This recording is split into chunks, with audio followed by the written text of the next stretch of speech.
تاجری بود،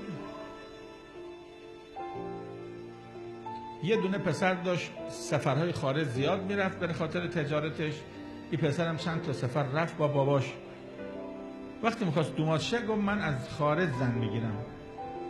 گفت ببین زن خارج به ما نمیخوره، فرهنگش به ما نمیخوره، آدابش، اخلاقش، دینش. من در ایران بهترین دخترها رو برات پیدا میکنم، هر کاریش که قبول میشه.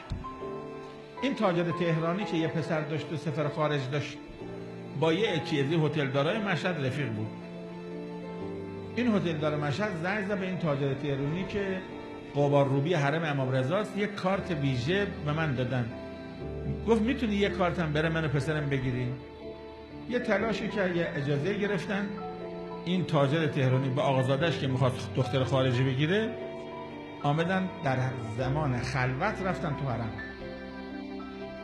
افرادی وارد ذریح میشن برای که قبارروبی کنن.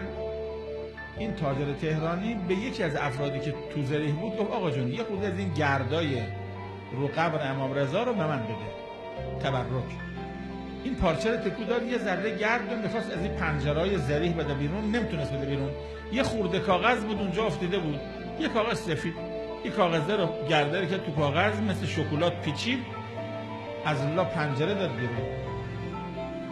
این تاجری که یه پسر داره میخواد خارج زن بده بگیره، گردی که تو کاغذ بود داد به پسرش. گفت آقا من امام رضا رو قبول دارم، بدی حالا یه ازدواجه بذار ما دختر خارجی بگیریم. دید نه، این امام رضا و گرد امام رضا هم کار نکرد. گفت یا امام رضا دیگه چه کنم، من یه پسر دارم میخواد بره خارج دومات شه، به تو متوسل شد. این پسر گرد و گذاشت جیبش و رفت تو خونه. گفت حالا یه نگاهی به خاکه بکنیم.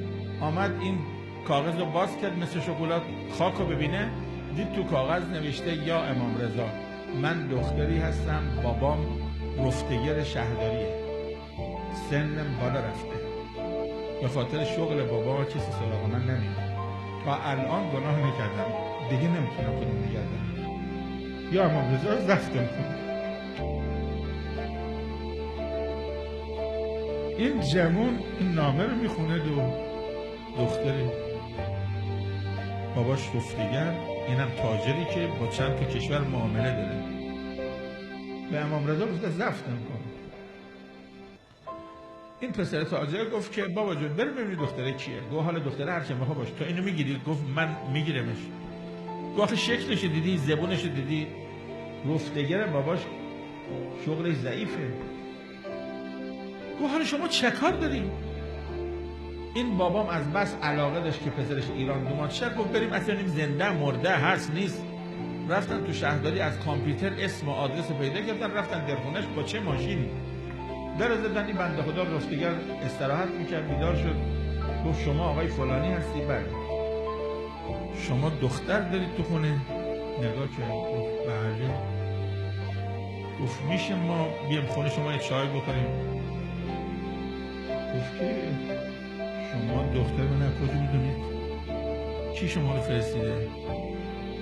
گفت کی فرستیده بعد معلوم میشه، بعد معلوم میشه کی فرستیده. پدره گفت شاید اینا از صدا و سیما اومدن فیلم بسازن. گفتن آقا اومدید شما فیلم بسازید؟ گفتن ما فیلم ساز نیستیم. به عنوان متلک به دخترش میگه خواستگار نیومد، حالا که اومده با برز 80 میلیونی یا 100 میلیونی مثلا اومده. اینا میگن چیه قصه؟ میان تو خونه چای بخورن، دختره میاد از راست پسره رد شه که ببینه کیه این. تا پسره به دختره نگاه میکنه میگه من همینو میخوام. میگه آقا جون اینا فقیرن. میگه خونه برش میخریم تو که وضعیت خوبه، فرششون پلاس قالی میکنی، عقل میکنه. نو دختره هنوز باور نمیکنه. یه روز به پسره میگن راستش بود، تو رو خدا منو میخوای؟ میگم والله تو رو میخوام. تو رو خدا منو دوست داری؟ والله تو رو دوست دارم. میگه راستش بود، کی تو رو فرستید در خونه ما؟ میگه این کاغذ.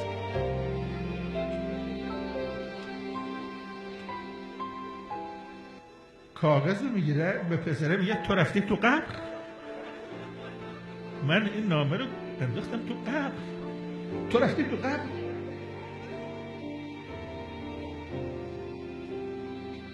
ما اگر بدونیم چقدر اینا ما رو دوست دارن، امام زمان فرمود من روزی 100 بار به شما دعا میکنم.